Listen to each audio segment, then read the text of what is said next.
So my dude, Saiyan Salamander here, and welcome to the latest edition of Outrealm Heroes. For those that are new to the series, let me give you a quick rundown on how it works. Basically, I love Fire Emblem, and I love crossovers too, so I figured why not make a series about the mobile game Fire Emblem Heroes and theorycraft some crossovers for the game.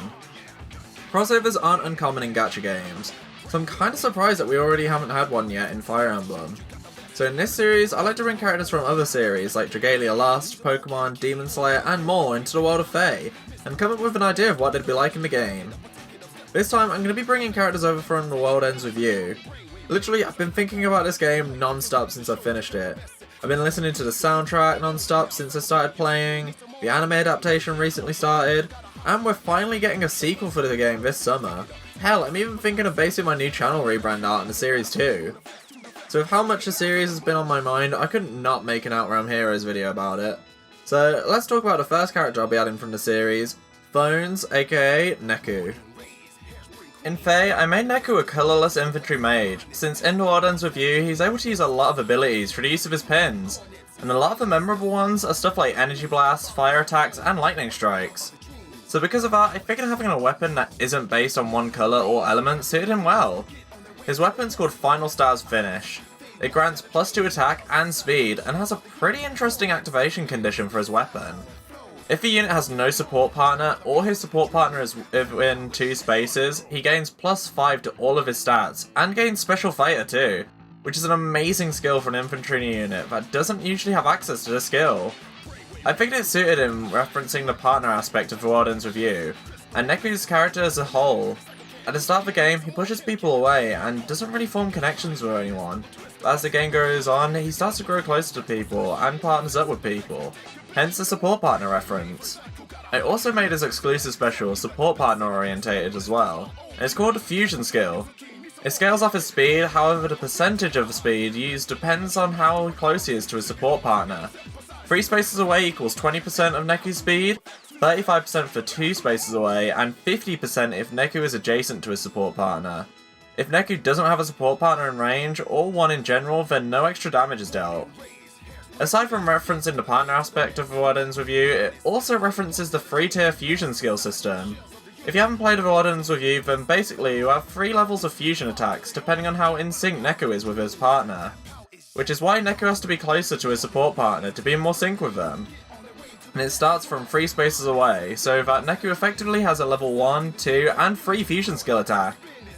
For his other skills, Neku's got attack speed unity, no follow-up 3, and rouse attack speed 3 too.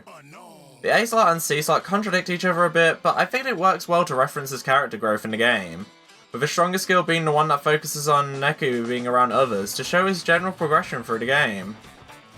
Neku's a really good fast offensive unit, and while he struggles a bit in the bulk department, he'll definitely be an insane threat on the battlefield, especially in the player's hand when he's got a support partner around him. He's also got a super boon in attack and speed, but he's got a super bane in defense and resistance, so you may want to get up a merge on him so he doesn't get one-shot by either a melee unit or range unit depending on what bane he gets. Next up is the 4-star demote of the banner, and Neku's first partner in the game, and that character is the Starla Shibuya, Shiki, who appears as a red beast infantry unit.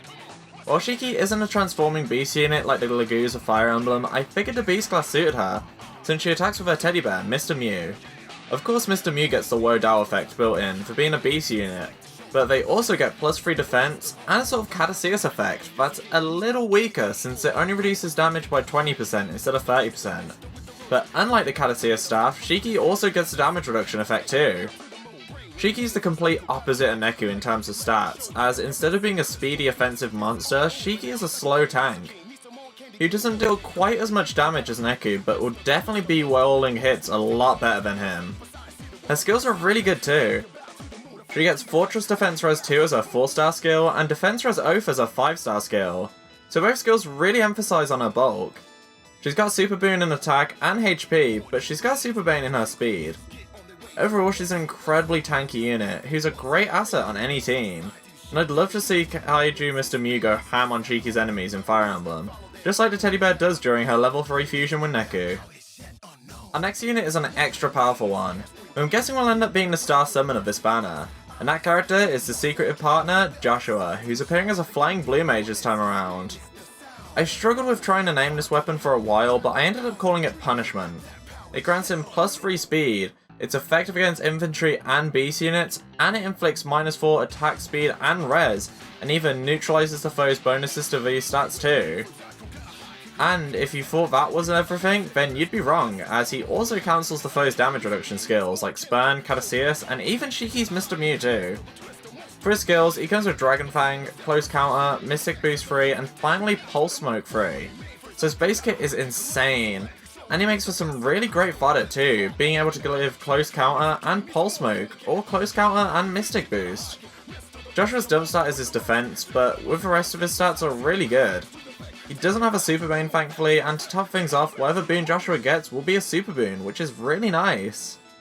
You can take advantage of his great attack and speed with a Super Boon to make him more of an offensive monster, let him gain some magical bulk by having the boon in his res, or you can even try fix his poor defense with a Super Boon and have some investment in the stat. For the final unit of the banner, I couldn't forget about the Skater Boy himself. So before I move on to the free character you'll get outside of the banner, let's first talk about the Skater Brain, Beat, who's a green brawler cavalry unit. Unlike the other characters in this banner, he doesn't have any sort of weapon that you can easily translate into a Fire Emblem one. There is one thing I guess, but I figured it would be spoilers, so I decided to use the brawler class I made based on 3 houses a while ago in another video. So if you haven't seen my favourite brawler character video yet, then please go and check it out. Beat ends up being a great mixed phase unit, since his skills and weapons seem very enemy phase orientated, but with the brawler effect he also works well player phase wise too, since he can attack twice when he initiates combat. For the rest of the base weapon, it's an accelerated special cooldown, and gives him a saviour effect for his support partner, as long as he's within 3 spaces of them. He doesn't get any stat boost, but it does nullify the foe's follow-up attack, which helps him tank the hit better. Like I said, the rest of his skills are very enemy phase orientated, as he comes with Close Counter, which synergizes well with his weapon, and Attack Defense Menace too, which is good when baiting the enemy to come near you. Beat's stat spread is somewhat similar to Shiki, except he's got a lot less of BST being a cav unit and all, and has less mix bulk, instead being more physically defensive, and is able to hit a lot harder too though. Like I said, while Beat's the final character for World Ends With You banner, there's still one free hero left to talk about in this video. And that character is the Unknown Dream, Rhyme. He's appearing in Fae as a colourless beast flying unit. Rhyme was probably the hardest character to theorycraft on this list, since she isn't a playable character like the other 4, so she doesn't really have anything to go off of to make a weapon out of. There's one pin in the game that's named after her, so I figured she could use that, and called it Squirrel Slash. Accelerates Rhyme's special cooldown, and is a bit like Spear Vassal in a way, but instead of having the joint attack speed effect, she has a joint drive speed res effect. She also nullifies her own penalties in each of these stats during combat too. Finally, as a flying beast unit, Rhyme can move an extra space whenever she transforms, which is super handy. For Rhyme's skill, she's got attack speed catch 3 at 5-star rarity, and Wings of Mercy 3 at 4-star rarity. Also, she's got Glacies for her special too. For her stats, her weak point is her attack. She's even got a Super Bane in it, and her defense too. But her defense is a lot more workable, and she's got a Super Boon in both stats to reference her brother's strong points. And her speed too, which is her own strong point. She's got some really good res, and her HP's pretty nice too. Overall, she might need some merges and a boon to help out with her attack stat, but as a free unit, that won't be too hard for you to do. And I'm sure with enough investment, she'll be a real powerhouse of a unit. That's all for this video, my dudes, so I hope you really enjoyed it. And if you did, leave a like, subscribe to see more Fire Emblem, The World Ends With You, and other content on this channel. And finally, comment down below what you thought of all these units, and which series you'd like me to cover in Outrealm Heroes next.